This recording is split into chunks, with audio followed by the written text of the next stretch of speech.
ഫെബ്രുവരി 22-ാം തീയതിയാണ് നമ്മുടെ set exam വരുന്നത് അല്ലെ. അപ്പൊ എല്ലാവരും നല്ല രീതിയിൽ പ്രിപ്പയർ ചെയ്യുന്നുണ്ടാവും എന്ന് വിശ്വസിക്കുന്നു. സോ എന്തുകൊണ്ട് നമ്മുടെ പ്രീവിയസ് ഇയർ ക്വസ്റ്റ്യൻസ് നല്ലതുപോലെ തന്നെ നോക്കണം. പിന്നെ നിങ്ങൾ നോക്കുന്ന സമയത്ത് ശ്രദ്ധിക്കേണ്ട കാര്യം, എല്ലാവരും പ്രീവിയസ് ഇയർ ക്വസ്റ്റ്യൻ പേപ്പർ നോക്കണം എന്ന് പറയും. പക്ഷെ രണ്ട് കാറ്റഗറീസ് ഉണ്ട്. അതായത് ആദ്യത്തെ കാറ്റഗറീസ് ഉള്ളവര്, ഞാൻ പറയുന്നത് ഇമ്പോർട്ടന്റ് ആയതുകൊണ്ടാണ് പറയുന്നത് കേട്ടോ.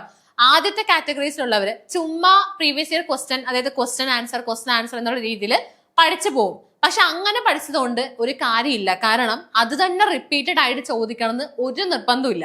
അല്ലെങ്കിൽ അതിന്റെ ചാൻസ് വളരെ കുറവാണ്. ഒരു 2%, 3% മാത്രമാണ് ചാൻസ് ഉള്ളൂ സെയിം ക്വസ്റ്റ്യൻ തന്നെ ചോദിക്കാൻ.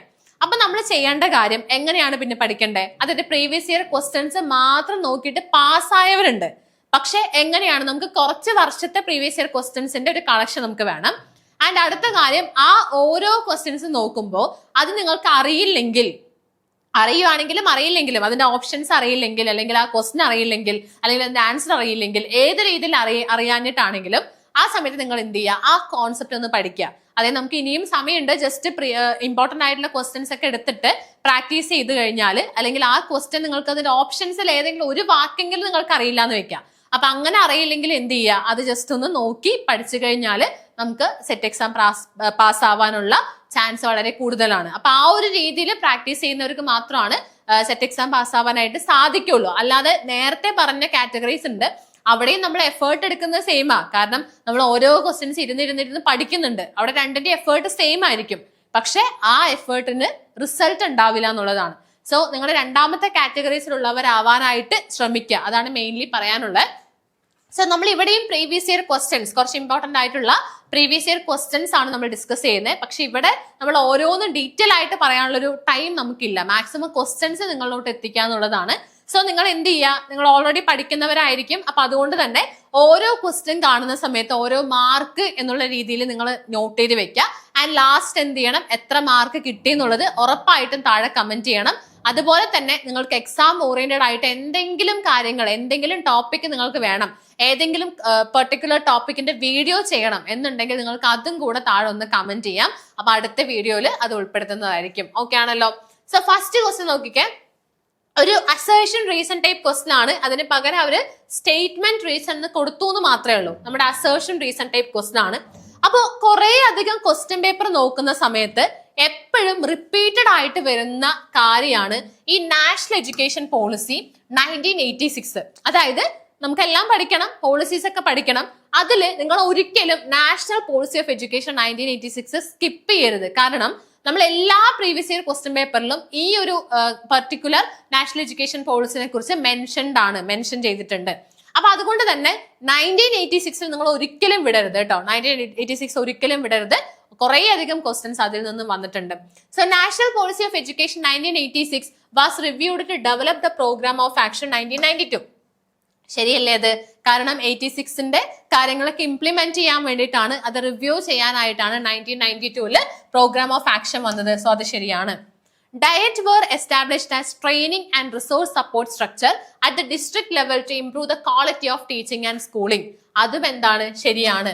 കാരണം ഡയറ്റിന്റെ ഫുൾ ഫോം തന്നെ എന്താ, district institute of education and training, അതാണ് ഫുൾ ഫോം എന്ന് പറയുന്നത്. സോ അത് മെയിൻലി നമ്മുടെ ഓരോ ഡിസ്ട്രിക്റ്റിലും ഓരോ ഡയറ്റ് ഉണ്ട്. ആൻഡ് അതിന്റെ മെയിൻ പർപ്പസ് എന്ന് പറയുന്നത് to improve the quality of teaching and learning, teaching and schooling എന്നുള്ളതാണ്. ഓക്കെ ആണല്ലോ. അപ്പൊ അതും ശരിയാണെന്ന് മനസ്സിലായി. ഇനി ഞാൻ എപ്പോഴും പറയുന്ന പോലെ തന്നെ ഇങ്ങനെ ഒരു അസേർഷൻ റീസൺ ക്വസ്റ്റ്യൻ ഉണ്ടെങ്കിൽ രണ്ട് സ്റ്റേറ്റ്മെന്റും ശരിയായി കഴിഞ്ഞാൽ പിന്നെ നമ്മൾ ചെയ്യേണ്ട കാര്യം ഇടയിൽ ഒരു ബിക്കോസ് ഇട്ട് കൊടുക്കുക എന്നുള്ളതാണ്. സോ ബിക്കോസ് ഇട്ട് കൊടുക്കുന്ന സമയത്ത് അവിടെ കറക്റ്റ് എക്സ്പ്ലനേഷൻ ആയിട്ട് നമുക്ക് തോന്നും അല്ലെ, കണക്ഷൻ കിട്ടും. കണക്ഷൻ കിട്ടുവാണെങ്കിൽ എന്താണ്, both A and R are correct and R is the correct explanation of A, അതാണ് ശരി. കിട്ടിയില്ലെങ്കിൽ both A and R are correct, but R is not the correct explanation of A ആണ് ശരി. അപ്പൊ ഇവിടെ ബിക്കോസ് ഇടുന്ന സമയത്ത് നമുക്ക് കണക്ഷൻ കിട്ടുന്നില്ല. കാരണം national policy of education 1986 was reviewed to develop the programme of action 1992 because DIET were established as training. വല്ല ബന്ധമുണ്ടോ? ഇല്ലല്ലോ. അപ്പൊ അതുകൊണ്ട് തന്നെ ഇവിടെ ഏതാണ് right answer? Both S and R are correct, but R is not the reason of S എന്ന് പറയുന്ന ഓപ്ഷൻ ബി ആണ് റൈറ്റ് ആൻസർ. സോ നിങ്ങൾ ഓപ്ഷൻ ബി ആണോ പറഞ്ഞതെങ്കിൽ നിങ്ങൾക്ക് ഒരു മാർക്ക്. അടുത്ത ക്വസ്റ്റ്യൻ ഉണ്ട്, Ayisha is A teacher who has certain good qualities. എന്തൊക്കെയാണ് ക്വാളിറ്റീസ് ഉള്ളത്?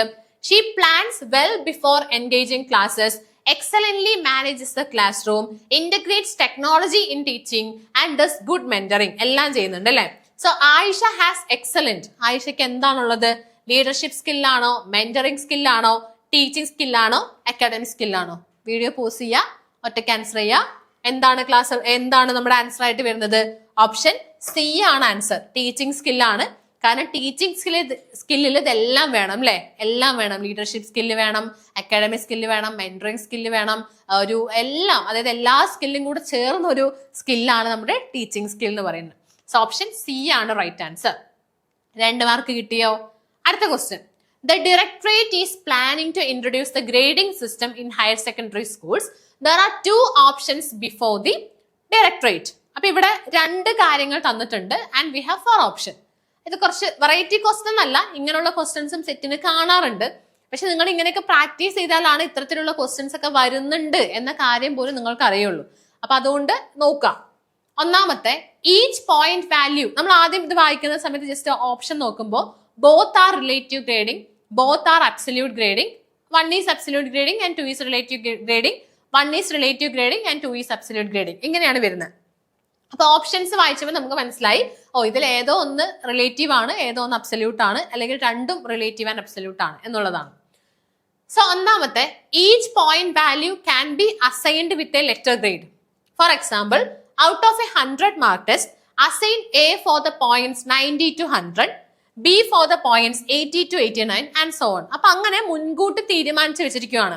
90 തൊട്ട് 100 വരെ കിട്ടിയ കുട്ടിക്ക് എ ഗ്രേഡ്, 80 to 89 വരെ കിട്ടിയ കുട്ടിക്ക് ബി ഗ്രേഡ്. അങ്ങനെ മുൻകൂട്ടി തീരുമാനിക്കുകയാണെങ്കിൽ അതിനെ പറയുന്ന പേരാണ് എന്ത്? അതിനെ പറയുന്ന പേരാണ് അബ്സല്യൂട്ട് ഗ്രേഡിംഗ് എന്നുള്ളത്. കാരണം അവിടെ മുൻകൂട്ടി എല്ലാം അബ്സല്യൂട്ട് ആയിട്ട് അവിടെ എല്ലാം ചെയ്തു വെച്ചിട്ടുണ്ട്. അപ്പൊ അത് അബ്സല്യൂട്ട് ഗ്രേഡിംഗ് ആണ് അല്ലെ? അപ്പൊ 1 ഈസ് അബ്സല്യൂട്ട് ഗ്രേഡിംഗ് എന്ന് നമുക്ക് മനസ്സിലായി. ഇനി grades can be given based on the student score compared to the other student in the class. ഇവിടെ കമ്പയർഡ് എന്ന് പറഞ്ഞാല് അത് നമ്മുടെ എന്താണ്? അതൊന്നില്ലെങ്കിൽ നോൺ റെഫറൻസ്ഡ് ടെസ്റ്റ് ആവാം, അസസ്മെന്റ് ആവാം. ഗ്രേഡിംഗിൽ വരുവാണെങ്കിൽ അങ്ങനെ കമ്പയർ ചെയ്ത് ഗ്രേഡ് ചെയ്യുവാണെങ്കിൽ അതിനെ പറയുന്ന പേരാണ് റിലേറ്റീവ് ഗ്രേഡിംഗ് അല്ലെ? മറ്റുള്ളവരെ കമ്പയർ ചെയ്ത് ഗ്രേഡ് ചെയ്യുവാണെങ്കിൽ അതിനെ പറയുന്ന പേരാണ് റിലേറ്റീവ് ഗ്രേഡിംഗ് ആണല്ലോ. കാരണം ഇപ്പൊ എന്താ ചെയ്യുന്നത്? ഇപ്പൊ ടീച്ചർ പറയുകയാണ് ഈ ക്ലാസ്സിൽ ആദ്യം വരുന്ന കുട്ടിക്ക് അല്ലെങ്കിൽ ഈ ക്ലാസ്സിൽ ആദ്യത്തെ 10 പേർക്ക് എ ഗ്രേഡ് ആണ്. അപ്പൊ അവിടെ ബാക്കിയുള്ളവരെ കമ്പയർ ചെയ്യുമ്പോഴാണ് ഇവരായത്, അല്ലാതെ ഫുൾ മാർക്ക് കിട്ടിയത് കൊണ്ടല്ല. മനസ്സിലായോ? അപ്പൊ അതാണ് റിലേറ്റീവ് ഗ്രേഡിംഗ് എന്ന് പറയുന്നത്. അപ്പൊ നമുക്ക് മനസ്സിലായി, 1 അബ്സല്യൂട്ട് ഗ്രേഡിംഗും 2 റിലേറ്റീവ് ഗ്രേഡിംഗും ആണ്. അതായത് ഓപ്ഷൻ സി ആണ് ഇവിടെ റൈറ്റ് ആൻസർ ആയിട്ട് വരുന്നത്. 1 അബ്സല്യൂട്ട് ഗ്രേഡിംഗും 2 റിലേറ്റീവ് ഗ്രേഡിംഗും ആണ്. സോ ഓപ്ഷൻ സി ആണ് റൈറ്റ് ആൻസർ. അടുത്ത question, Mustafa is doing a research. Help Mustafa to sort primary and secondary sources of information from the choices given below. അപ്പൊ നമുക്ക് പ്രൈമറി സോഴ്സ് ഉണ്ട്, സെക്കൻഡറി സോഴ്സ് ഉണ്ട്. നിങ്ങൾക്ക് അറിയുന്നുണ്ടാവും, ജസ്റ്റ് ഒന്ന് ആൻസർ ചെയ്ത് നോക്കാം. പ്രൈമറി സോഴ്സ് ഉണ്ട്, സെക്കൻഡറി സോഴ്സ് ഉണ്ട്. നമ്മളായിട്ട് ഡയറക്റ്റ് ആയിട്ട് നമ്മൾ ഡാറ്റ കളക്ട് ചെയ്യുവാണ് അല്ലെങ്കിൽ സോഴ്സ് എടുക്കുകയാണെന്നുണ്ടെങ്കിൽ അതാണ് പ്രൈമറി സോഴ്സസ് അല്ലെങ്കിൽ പ്രൈമറി ഡാറ്റ. ഇതിപ്പോ നമ്മൾ മെയിൻലി ഹിസ്റ്റോറിക്കൽ റിസർച്ചിനാണ് യൂസ് ചെയ്യുന്നത് അല്ലെ? ഹിസ്റ്റോറിക്കൽ റിസർച്ച് ചെയ്യുന്ന സമയത്ത് നമ്മൾ അവിടെ പ്രൈമറി ഡാറ്റ കളക്ട് ചെയ്യും. പ്രൈമറി ഡാറ്റ എന്ന് പറഞ്ഞാൽ നമ്മുടെ എഫേർട്ടിൽ നമ്മളായിട്ട് തന്നെ ഡാറ്റ കളക്ട് ചെയ്യുവാണ്. ഇപ്പൊ സർവേ റിസർച്ചിൽ നമ്മൾ ക്വസ്റ്റനെയർ യൂസ് ചെയ്യുന്നു, എക്സ്പെരിമെന്റൽ റിസർച്ചിൽ എക്സ്പെരിമെന്റ് നടത്തുന്നു, അതൊക്കെ പ്രൈമറി സോഴ്സ് ആണ്. പക്ഷെ ഇപ്പൊ ഈ ജേർണൽ, ടെക്സ്റ്റ് ബുക്ക്, ആർട്ടിക്കിൾസ് അതിന്നൊക്കെ നമ്മൾ എടുക്കുവാണെങ്കിൽ അത് അവർ ഓൾറെഡി ഡാറ്റയൊക്കെ എടുത്തു വെച്ച് ചെയ്ത കാര്യമാണ്. അപ്പൊ അതിന്നാണ് നമ്മൾ പിന്നെ എടുക്കുന്നത്. അപ്പൊ അതെന്താണ്? ഒരു സെക്കൻഡറി ആണ് അല്ലെ? അതൊരു സെക്കൻഡറി സോഴ്സ് ആണ്. സോ നമുക്ക് ആൻസർ കിട്ടി. 1ഉം 2ഉം പ്രൈമറി സോഴ്സസ് ആണ്, 3 എന്താണ്? സെക്കൻഡറി സോഴ്സ് ആണ്. അപ്പൊ നമുക്ക് കിട്ടി എന്താണ്? 1 and 2 ആർ പ്രൈമറി സോഴ്സസ് അല്ലെ? 1 and 2 ആർ പ്രൈമറി സോഴ്സസ് എന്ന് പറയുന്ന ഓപ്ഷൻ എ ആണ് ഇവിടെ കറക്റ്റ് ആൻസർ ആയിട്ട് വരുന്നത്. അടുത്ത ക്വസ്റ്റ്യൻ നോക്കാം. ഇത് എനിക്ക് കാണുന്നുണ്ടോ എന്ന് അറിയില്ല, നിങ്ങളൊന്ന് നോക്കുക. ഞാൻ സ്നിപ്പ് ചെയ്തതാണ്. Select the choice which has right sequence in the process of constructing an achievement test. Achievement ടെസ്റ്റുമായിട്ട് ബന്ധപ്പെട്ട ഇതാണ്. സോ അച്ചീവ്മെന്റ് ടെസ്റ്റ് ഒക്കെ നിങ്ങൾ നോക്കിയിട്ടുണ്ടോ എന്ന് എനിക്കറിയില്ല, പക്ഷെ നോക്കണം. കാരണം അത് വളരെ ഇമ്പോർട്ടന്റ് ആണ്.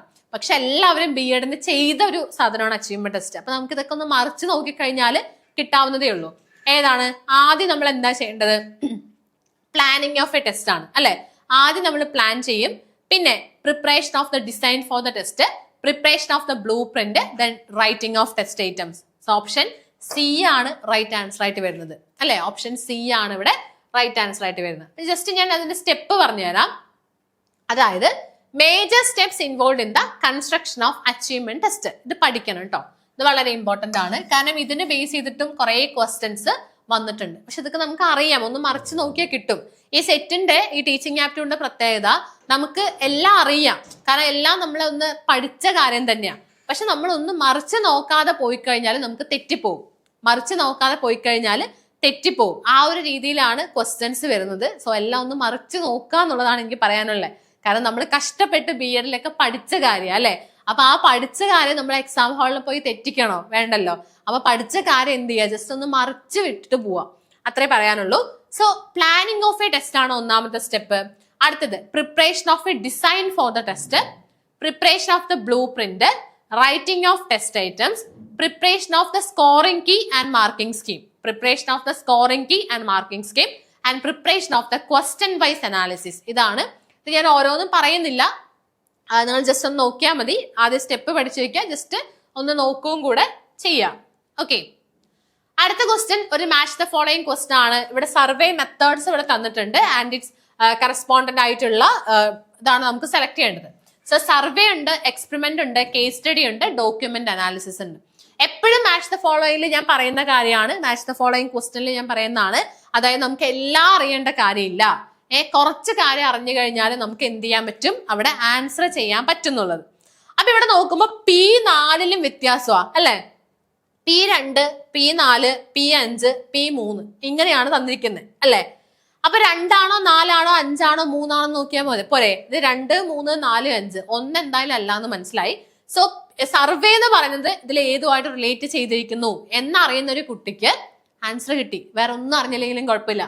സോ സർവേ എന്ന് പറയുമ്പോൾ തന്നെ എന്താണ് നോക്കിക്കേ, നമ്മളൊരു പോപ്പുലേഷൻ ആണ് ഇവിടെ മെയിൻലി. അതായത് സർവേ മെത്തേഡ് ആണ്, നമ്മൾ വലിയൊരു സാമ്പിൾ എടുത്ത് റെപ്രസെന്റിങ് ദ പോപ്പുലേഷനുമായിട്ട് ബന്ധപ്പെട്ട, അതായത് സർവേ മെത്തേഡ് ചെയ്യുന്നത് എങ്ങനെയാണ്, നമ്മൾ വലിയൊരു പോപ്പുലേഷനിൽ നിന്നും അതിനെ റെപ്രസെന്റ് ചെയ്ത് ഒരു സാമ്പിൾ എടുക്കുന്നു, എന്നിട്ട് നമുക്ക് ആ സാമ്പിളിൽ കിട്ടിയ റിസൾട്ടിനെ നമുക്ക് പോപ്പുലേഷനിലോട്ട് ജനറലൈസ് ചെയ്യാണ് ചെയ്യുന്നത് അല്ലെ. അപ്പൊ അവിടെ എന്താണ് നമുക്ക് റിസൾട്ട് കിട്ടിയത്, നമ്മൾ പോപ്പുലേഷൻ റിസൾട്ട് തന്നെയാണ് കിട്ടിയത്. അതായത് ഇപ്പൊ ഞാനിപ്പോ 8ാം ക്ലാസ്സിൽ കേരളത്തിൽ മൊത്തമുള്ള 8ാം ക്ലാസ്സുകാരുടെ ഒരു സ്റ്റഡിയാണ് നടത്തുന്നതെങ്കിൽ ഞാൻ റാൻഡംലി കുറച്ച് ജില്ലകൾ എടുത്ത് അതിൽ റാൻഡംലി സ്കൂളുകൾ എടുത്ത് ചെയ്യും. എന്നിട്ട് ഞാൻ പറയും കേരളത്തിലെ എല്ലാ 8ാം ക്ലാസ് കുട്ടിയും ഇങ്ങനെയാണെന്നുള്ളത് അല്ലെ. അപ്പൊ അവിടെ എന്താണ്, ടു ഡിസ്ക്രൈബ് ദ പോപ്പുലേഷൻ ആണ് സർവേ വരുന്നത്. ടു ഡിസ്ക്രൈബ് ദി പോപ്പുലേഷൻ ആണ് സർവേ വരുന്നത്. So P is related to 3 എന്ന് പറയുന്ന ഒരു ഓപ്ഷനേ ഉള്ളൂ, അത് ഓപ്ഷൻ ഡി ആണ്. അപ്പൊ അതുകൊണ്ട് തന്നെ ഓപ്ഷൻ ഡി ആണ് ഇവിടെ കറക്റ്റ് ആൻസർ. ബാക്കി ജസ്റ്റ് ചെക്ക് ചെയ്താൽ മതി. അതായത് എക്സ്പെരിമെന്റ് എന്ന് പറയുമ്പോൾ അവിടെ നമ്മൾ ഇൻഡിപെൻഡന്റ് വേരിയബിളിനെ മാനിപ്പുലേറ്റ് ചെയ്യുന്നുണ്ട്. അതുകൊണ്ട് തന്നെ Q ഈസ് റിലേറ്റഡ് ടു 1 ആണ്, അതായത് മാനിപ്പുലേഷൻ ഓഫ് വേരിയബിൾസ് ആണ്. അടുത്തത് കേസ് സ്റ്റഡി ആണ്. ഇപ്പൊ കേസ് സ്റ്റഡി എന്ന് പറയുമ്പോൾ എന്താ, കേസ് സ്റ്റഡി എന്ന് പറയുമ്പോൾ നമ്മൾ അവിടെ എന്താ ചെയ്യുന്നത്, കേസ് സ്റ്റഡി എന്ന് പറയുമ്പോൾ തന്നെ അവിടെ നമ്മൾ കൂടുതലായിട്ടും ആ സാമ്പിളിനെ കുറിച്ച് കൂടുതൽ ഡീറ്റെയിൽസ് ആണ് നമുക്ക് അറിയേണ്ടത്. അതായത് ഒരു കേസ് എടുത്തു കഴിഞ്ഞാൽ ആ കേസിനെ കുറിച്ച് തന്നെയാണ് നമ്മൾ പഠിക്കുന്നത് അല്ലെ. അപ്പൊ അവിടെ റിച്ച് സാമ്പിൾ ആണ്, ഇൻഫോർമേഷൻ റിച്ച് സാമ്പിൾ ആണ് കേസ് സ്റ്റഡി എന്ന് പറയുന്നത്, ഇൻഫോർമേഷൻ റിച്ച് സാമ്പിൾ ആണ്. പിന്നെ ഡോക്യുമെന്റ് അനാലിസിസ് ഈസിയാണ്, കണ്ടന്റ് അനാലിസിസ് ആണ്. ഡോക്യുമെന്റ് അനാലിസിസ് എന്ന് പറഞ്ഞാൽ ഈസിയാണ്, കണ്ടന്റ് അനാലിസിസ് ആണ്. സോ ഇവിടെ ബാക്കി വരുന്നത് to solve the immediate problems ആണ്. അതെന്താണ് to solve the immediate problems എന്ന് പറയുന്നത്, എന്താ ആക്ഷൻ റിസർച്ച് ആണ് അല്ലെ. ആക്ഷൻ റിസർച്ച് ആണ് ടു സോൾവ് ഇമ്മീഡിയറ്റ് പ്രോബ്ലംസ് എന്ന് പറയുന്നത്. അടുത്ത question, arrange the steps of doing historical research in its right order. Order ആക്കാനും പറയുമ്പോൾ നമുക്ക് എന്ത് ചെയ്താൽ മതി, അറിയുന്ന 1-2 സ്റ്റെപ്പ് ഉണ്ടെങ്കിൽ നമുക്ക് ഈസി ആയിട്ട് അതും അറേഞ്ച് ചെയ്യാൻ പറ്റും. So isolate the problem, collect source resources, evaluate source material, formulate hypothesis, report and interpret the finding. ഇത് വായിക്കുമ്പോൾ കറക്റ്റ് ഓർഡർ പോലെ തന്നെ ഇല്ലേ നോക്കിക്കേ. Isolate the problem, collect source material, evaluate source material, formulate hypothesis, report and interpret findings. അപ്പൊ 1, 2, 3, 4, 5 തന്നെയാണ് correct answer ആയിട്ട് വരുന്നത്. That is option C.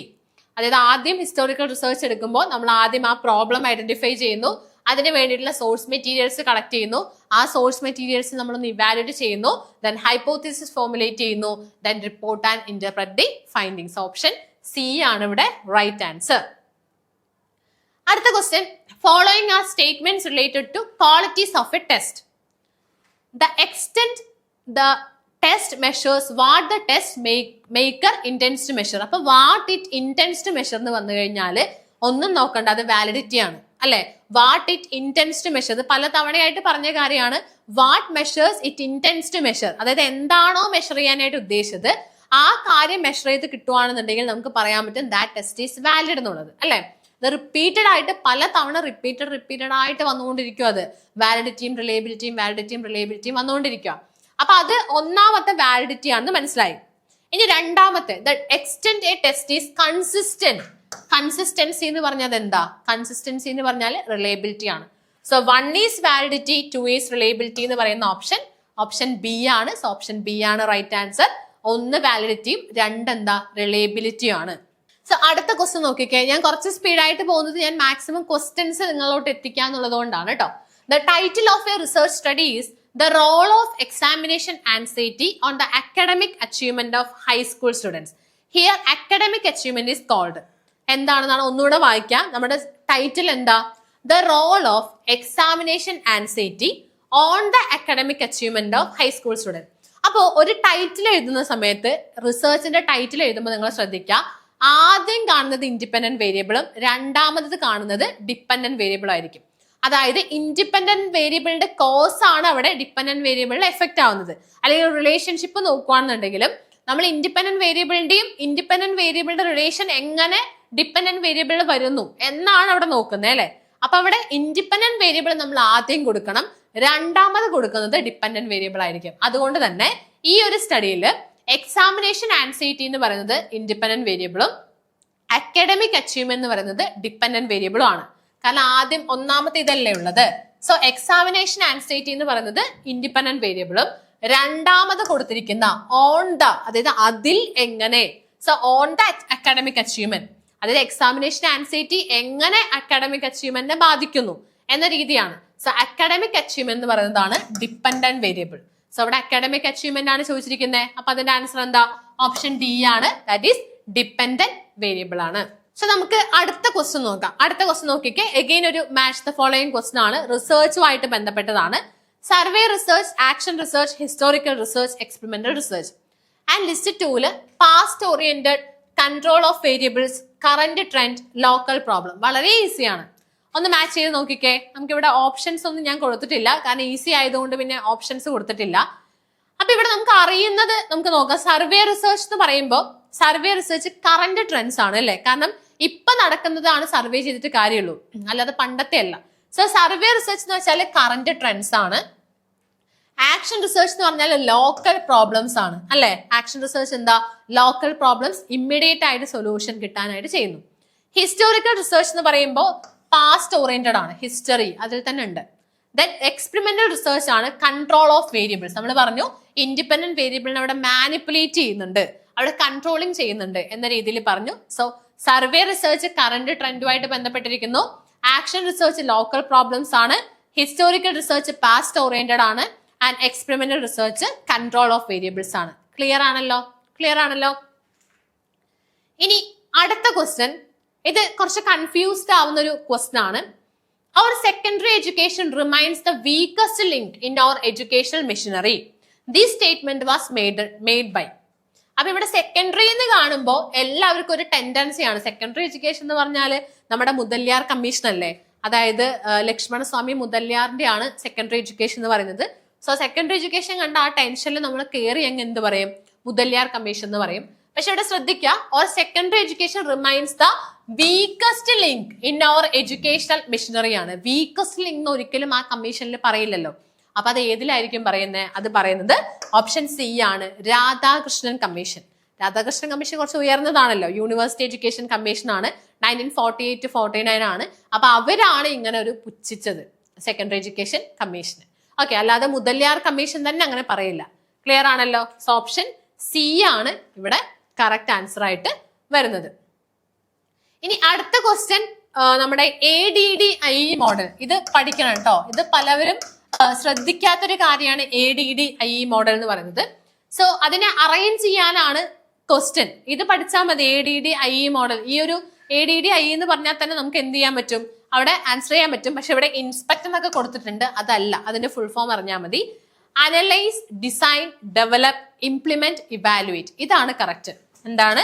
Analyse, design, develop, implement, evaluate. അതായത് ക്വസ്റ്റ്യൻ നോക്കിക്കേ, Raji is a teacher. His headmaster asked him to make an e-content on the topic democracy. So Raju followed some steps based on ADDIE model. അത് നമ്മൾ ADDIE model main ആയിട്ട് നമ്മളൊരു instruction, അതായത് instruction കൊടുക്കുകയാണെന്നുണ്ടെങ്കിൽ അല്ലെങ്കിൽ ഒരു curriculum നമ്മൾ develop ചെയ്യുകയാണെങ്കിലൊക്കെ നമുക്ക് എന്ത് ചെയ്യാം, ആദ്യം ആ കാര്യം അനലൈസ് ചെയ്യുക, പിന്നെ അത് ഡിസൈൻ ചെയ്യുക, പിന്നെ അവിടെ അതായത് ആദ്യം നമ്മൾ അനലൈസ് ചെയ്തു, നമുക്ക് അതായത് എന്തൊക്കെ കാര്യങ്ങൾ വേണം എന്തൊക്കെ കാര്യങ്ങൾ വേണ്ട എന്നൊക്കെ പറഞ്ഞ് അനലൈസ് ചെയ്തു. ദെൻ അതിനുശേഷം ഒരു കാര്യം ഡിസൈൻ ചെയ്തു, പഠിപ്പിക്കേണ്ട കാര്യം ഡിസൈൻ ചെയ്തു. എന്നിട്ട് അതിൽ എന്തൊക്കെ ടീച്ചിങ് മെത്തേഡ്സ് യൂസ് ചെയ്യണം, അല്ലെങ്കിൽ എന്തൊക്കെ ഓഡിയോ മറ്റേ നമ്മുടെ എന്താ ടീച്ചിങ് എയ്ഡ്സ് ഉണ്ടല്ലോ, എന്തൊക്കെ ടീച്ചിങ് എയ്ഡ്സ് യൂസ് ചെയ്യണം എന്ന കാര്യമൊക്കെ നോക്കി ഡെവലപ്പ് ചെയ്തു. ദെൻ അത് ഇംപ്ലിമെന്റ് ചെയ്തു ആൻഡ് ഫൈനലി അത് ഇവാലുവേറ്റ് ചെയ്തു. So analyse, design, develop, implement, evaluate. ഇതാണ് ADDIE മോഡൽ. ADDIE model.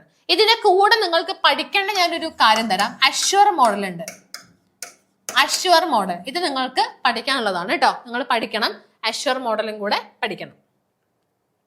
നമ്മുടെ അവസാനത്തെ question, the present director of NCERT. The present director of NCERT. ആരാണ് പ്രസന്റ് ഡയറക്ടർ ഓഫ് NCERT എന്ന് പറയുന്നത്? ഒരു കാര്യം ചെയ്യാം, ഇത് നിങ്ങൾക്കുള്ള ക്വസ്റ്റ്യൻ ആണ്.